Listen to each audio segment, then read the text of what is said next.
अगदी जलद व अचूक बातम्यांसाठी पाहत रहा महामीडिया 24 सदैव तत्पर।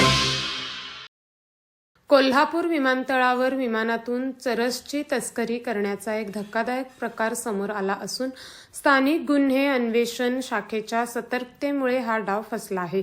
विमानतळावर होणाऱ्या कडक तपासणीत पकडले जाण्याच्या भीतीने संशयित आरोपांनी 71 ग्रॅम चरस विमानतळावरील शौचालयातील कचऱ्याच्या डब्यात टाकून दिले होते।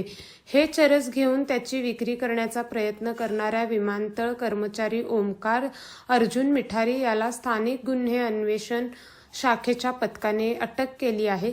तसेच त्याला चरसची टीप देणाऱ्या त्याच्या एका साथीदारालाही पोलिसांनी ताब्यात घेतले आहे। स्थानिक गुन्हे अन्वेषण शाखेचे निरीक्षक सुशांत चव्हाण यांनी दिलेल्या माहितीनुसार अंमलदार वैभव पाटील यांना उचगाव ते गडमुडशिंगी मार्गावर एक तरुण चरस विक्रीसाठी येणार असल्याची गुप्त माहिती मिळाली होती। त्यानुसार उपनिरीक्षक जालिंदर जाधव यांच्या पथकाने रात्री या मार्गावर सापळा रचून ही कारवाई केली।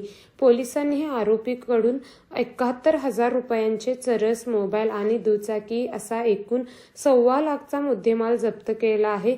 दरम्यान यापूर्वी कोल्हापूर विमानतळावर साहित्यात लपवून पिस्तूल घेऊन जाण्याचा प्रकार उघडकीस आला होता आणि आता थेट कर्मचाऱ्यांचा सहभाग असलेली चरस तस्करी समोर आल्यामुळे पोलिसांनी विमानतळावरील सुरक्षा यंत्रणा अधिक कडक केली आहे। तर मग चला सबस्क्राइब करायला विसरू नका महामीडिया 24 न्यूज चॅनलला। महामीडिया 24 सदैव तत्पर।